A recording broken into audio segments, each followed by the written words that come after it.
தமிழால் நண்பர்கள் அனைவருக்கும் என்னுடைய வணக்கம். இன்னைக்கு நம்ம பார்க்க போகிற வீடியோ என்னன்னு பார்த்தீங்கன்னா, பொதுவாகவே நீங்கள் நிறைய பேருடைய வீடியோஸ் வந்து பார்த்துருப்பீங்க. அவங்களுடைய பேக்ரவுண்ட் வந்து ரொம்ப சூப்பராக இருக்கும். நீங்கள் எக்ஸ்பெக்ட் பண்ண முடியாத அளவுக்கு வந்து ஒரு பேக்ரவுண்ட் வந்து வச்சுருப்பாங்க. நிறைய யூடியூபர்ஸ் என்ன பண்ணுறாங்க அப்படின்னா, மேக்ஸிமம் வந்து க்ரீன் ஸ்க்ரீன் தான் யூஸ் பண்ணுவாங்க. அதாவது க்ரீன் ஸ்க்ரீனை வந்து டிரான்ஸ்பரண்ட்டாக யூஸ் பண்ணி அவங்களுக்கு தேவையான பேக்ரவுண்டை ரொம்ப சுலபமாகவே வந்து பண்ணிப்பாங்க. ஸோ இந்த க்ரீன் ஸ்க்ரீனை வந்து எப்படி யூஸ் பண்ணலாம், ஸோ இது எப்படி கிடைக்கும், என்ன குவாலிட்டியில் வாங்கலாம், ஸோ இது எல்லாத்தையுமே தான் இன்றைக்கி இருக்கிற இந்த வீடியோவில் பார்க்க போகிறோம்.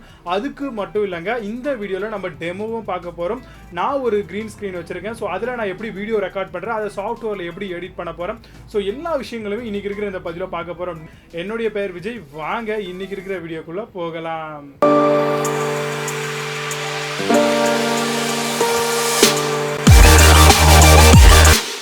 இந்த ப்ராடக்ட் நம்ம ஃப்ளிப்கார்ட்டில் பர்ச்சேஸ் பண்ணியிருந்தோம். இந்த க்ரீன் ஸ்க்ரீனை பொறுத்த வரைக்கும் வந்து ரொம்பவே குவாலிட்டியாக கொடுத்துருக்காங்க. வெறும் 395 ருபீஸ்க்கு தான் நான் பர்ச்சேஸ் பண்ணியிருந்தேன். இந்த பவுச்சுக்குள்ளே வந்து பார்த்தீங்கன்னா க்ரீன் ஸ்க்ரீன் வந்து கொடுத்துருக்காங்க. ஸோ இது வந்து பார்த்தீங்கன்னா நார்மல் கிளாத் தாங்க, உங்களுக்கு ஒரு ஷைனி கிளாத் மாதிரி கொடுத்துருக்காங்க. பார்க்குறதுக்கு ரொம்ப நல்லா இருக்குது. ஸோ பார்த்தீங்கன்னா உங்களுக்கு லைனாக கொஞ்சம் குவாலிட்டி கம்மியாக இருக்க மாதிரி தான் எனக்கு ஃபீல் ஆகுது. பட் இந்த இடத்துலலாம் வந்து பார்த்தீங்கன்னா இந்த மாற்றம் இல்லையா, அங்கெல்லாம் வந்து த்ரெட்டு வந்து கரெக்டான முறையில் வந்து அவங்க ஸ்டிச் பண்ணாமல் இருக்காங்க. ஸோ அது ஒரு டிஸ்அட்வான்டேஜாக எனக்கு தோணுச்சு. மற்றபடி கிளாத் வைஸ்லேயும் சரி, அதோட லென்த் வைஸ்லையும் சரி, குறை சொல்லக்கூடிய வகையில் எதுவுமே இல்லை. ரொம்பவே அழகாக கொடுத்துருக்காங்க. சைடில் ஆல் ஓவர் எல்லா பாடியிலுமே அந்த டோட்டலான எண்டில் எல்லாத்துலேயுமே வந்து அழகாக ஒரு ஸ்டிச்சிங் வந்து போட்டு கொடுத்துருக்காங்க. இப்போ நீங்கள் ஒரு க்ரீன் ஸ்க்ரீன் செட் பண்ணுறீங்க அப்படின்னா சென்டர் போர்ஷன் லைட் ஏ லைட் பி, அதாவது 45 டிகிரியில் நீங்கள் வைக்கணும். 1 to 2 ஃபீட்டுக்கு பேக் சைடில் வச்சு வைக்கணும். வச்சிங்க அப்படின்னா லைட்டிங்ஸ் நல்லாயிருக்கும். இப்போ நம்பவான க்ரீன் ஸ்க்ரீன் இது தாங்க. இதை வந்து கட்டு கம்பி அப்படின்னு சொல்லுவாங்க. அதாவது சின்ன சின்ன கம்பி மாதிரி இருக்கும், கடையில் கேட்டிங்கன்னா கிடைக்கும். ஸோ அது மூலமாக நீங்கள் ஸ்டிச் போட்டுங்க. அந்த மாதிரியான ஒரு கம்பி மூலமாக நீங்கள் போட்டிங்கன்னா மட்டும்தான் வந்து உங்களுக்கு ஸ்டிஃபாக நிற்கும்.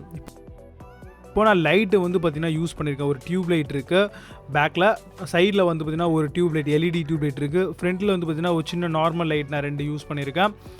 அது அப்படியே சுற்றி வந்தீங்க அப்படின்னா பக்கத்துலேயே நான் வச்சுருக்கேன். அதனால தான் ஓரளவுக்கு கிளியராக வருது. இது க்ரீன் ஸ்க்ரீனு ரொம்ப நல்லா ஸ்டிஃபாக வைக்கிற மாதிரி அளவுக்கு நீங்கள் அதை வந்து ஸ்டிச் பண்ணி வச்சுக்கணும். வச்சதுக்கப்புறம் சைடில் இன்னொரு லைட் நான் ஒன்று ஃபிக்ஸ் பண்ணியிருக்கேன், சாதா ஒரு டியூப் பல்பு.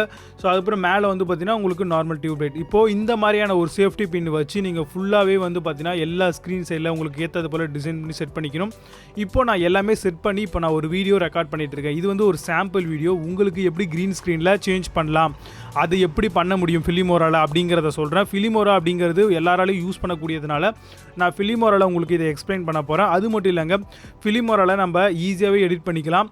இது வந்து ப்ரீமியர் ப்ரோவில் DSLRல ஷூட் பண்ணால் மட்டும்தான் வந்து நீங்கள் எடுக்கக்கூடிய பிக்சர் குவாலிட்டி ரொம்பவே சூப்பராக வரும். நம்ம எடுத்தது DSLRல. இப்போ வந்து பார்த்தீங்கன்னா இதில் ஃபிலிமோரா ஓப்பன் பண்ண உடனே உங்களுக்கு சாம்பிள் கலர் அப்படின்னு சொல்லி ஒரு ஆப்ஷன் கொடுத்துருப்பாங்க. இதில் மல்டிபிள் ஆஃப் கலர் வெரைட்டிஸ் வந்து இருக்குது. நான் இதில் வந்து பார்த்தீங்கன்னா உங்களுக்கு இந்த கலரை யூஸ் பண்ணிக்கிறேன், ஆரஞ்சு வித் எல்லோ. இதை எடுத்துகிட்டு இதை ட்ராக் பண்ணி கீழே போட்டுட்டு நீங்கள் உங்களுக்கு எவ்வளோ வேணுமோ அந்த அளவுக்கு லென்த்தை வந்து இதை கொண்டு வந்துடணும். அதுக்கப்புறம் என்னுடைய பிக்சர், அதாவது நான் இப்போ எடுத்திருந்தேன் இல்லையா சாம்பிள் வீடியோ, அந்த சாம்பிள் வீடியோவை நான் இதில் வந்து ட்ராக் பண்ணி உள்ளே இழுத்து போடுறேன்.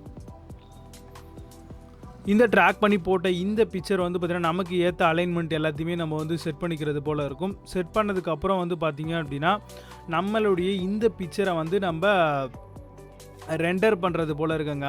ஸோ ரெண்டரிங் ஆப்ஷன் வந்து ஃபிலிமோராவில் ரொம்ப ரொம்ப நெசசரி. அப்போ தான் வந்து ரொம்ப சாஃப்ட் ரெண்டரிங் வந்து இருக்கும், அதாவது சாஃப்ட் வீடியோ ரன்னிங் ப்ளேபேக் இருக்கும். ஸோ அதனால் ரெண்டர் பண்ணிக்கோங்க. DSLRல எடுத்தால் தான் இந்த பிரச்சனை வரும். மேக்ஸிமம் மொபைலில் எடுக்கும்போது ரிசல்யூஷன் கம்மியாக இருக்கிறதுனால இந்த பிரச்சனை அதிக அளவில் வராது. ஸோ அப்போ நீங்கள் அடிக்கடி ரெண்டர் பண்ண வேண்டிய அவசியமும் இருக்காது. ஸோ இப்போ நமக்கு தேவையான அளவுக்கு வந்து பார்த்திங்கன்னா நம்ம செட் பண்ணியாச்சு. இப்போ வந்து ரைட் கிளிக் பண்ணி க்ரீன் ஸ்க்ரீனுக்குள்ளே போகணும். க்ரீன் ஸ்க்ரீனில் போனீங்கன்னா உங்களுக்கு டிரான்ஸ்பரண்ட் ஸ்க்ரீன் சொல்லி வரும். ஸோ அதில் வந்து பார்த்திங்கன்னா உங்களுக்கு இப்போ நீங்கள் எந்த ஆப்ஜெக்ட்டை கிளிக் பண்ண போகிறீங்களோ அதுதான் வந்து உங்களுக்கு டிரான்ஸ்பரண்ட்டாக வரும். நான் க்ரீன் கலரை கிளிக் பண்ணி சைடில் இருக்கிறத கொடுத்துட்டு இன்டென்சிட்டி அப்படி லெவல் அப்படின்னு இருக்கும். ஸோ அந்த லெவலை வந்து பார்த்திங்கன்னா இன்ட்ராக்சிட்டி லெவலை வந்து கரெக்டான முறையில் வந்து நீங்கள் ஃபிக்ஸ் பண்ணிக்கணும். ஸோ அப்படி ஃபிக்ஸ் பண்ணாமல் விட்டுட்டிங்க அப்படின்னா பிரச்சனை வரும். இப்போ ரெண்டர் பண்ணியாச்சு. நம்மளுடைய இந்த பிரத்யேகமான வீடியோவை ஆல்மோஸ்ட் முடிஞ்சிருச்சு. இப்போ இந்த பிரத்யேகமான வீடியோ நம்ம ப்ளே பண்ணும்போது பார்த்தீங்கன்னா வெறும் என்னுடைய க்ரீன் ஸ்க்ரீன் வந்து ஆட்டோமேட்டிக்காக வந்து ஆரஞ்சு வித் எல்லோ ஸ்க்ரீனாக மாறிடுச்சு. ரொம்ப சிம்பிளாக இருக்கும், ஈஸியாக இருக்கும். பட் ரெண்டர் பண்ணும்பொழுது இன்ட்ராசிட்டி லெவல் எல்லாத்தையுமே வந்து செக் பண்ணி நம்ம போட்டோம் அப்படின்னா தான் நம்ம எதிர்பார்க்கக்கூடிய பர்ஃபெக்டான அந்த க்ரீன் உடைய அளவு இல்லாமல் அழகாக வரும்.